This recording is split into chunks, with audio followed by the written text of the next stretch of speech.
What's up everyone? In this video, I'm going to teach you all how I identified the bottom today on ES. This is futures trading, but you can use this exact level to trade SPY options with. And I want to talk about a losing trade I had on Netflix today, trading options, kind of walk you through how I manage my risk, the thought process behind that. But before we get started, be sure to subscribe to my channel, click that thumbs up button, and click that bell icon so you do not miss out on any of my upcoming videos.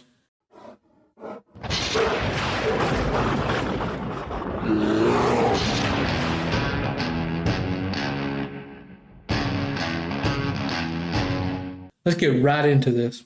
First off, my bounce level on ES was 3,970.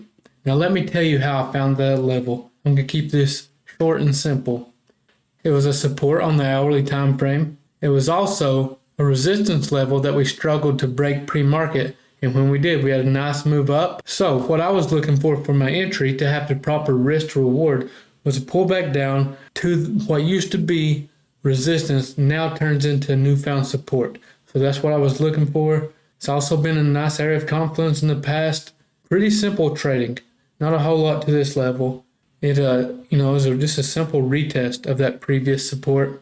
And that's where I was looking to enter. I did take this trade personally, as a lot of Team Bull members did. They did really well in this trade. Unfortunately, I only held to a 4-point bounce. As you can see here, nearly went up to 4,000. Definitely a big paper hand on my side, but it happens. I'm happy with my profits. Yes, I should have held longer, but I will not let it bother me. Now let's talk about a losing trade I took today.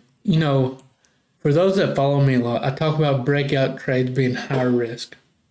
And that's exactly what got me today. Netflix has had strength lately.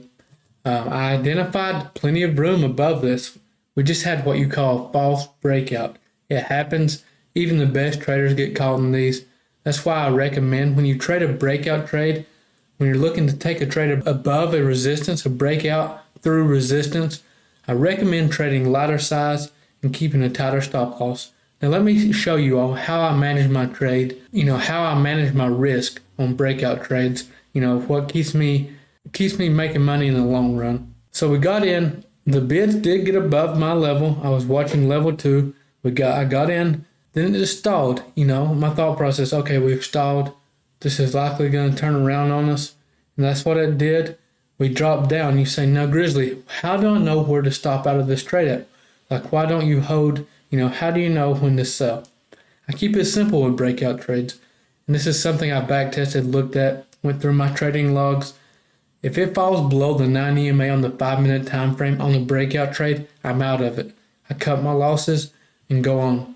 I was really light in this trade. I tend to trade lighter on weeks that we have big data, or especially FOMC meetings like this week. I just like to trade lighter size up until the meeting. And that's, I just keep it simple. You cannot adjust that stop loss on a breakout trade. You got to follow your original plan.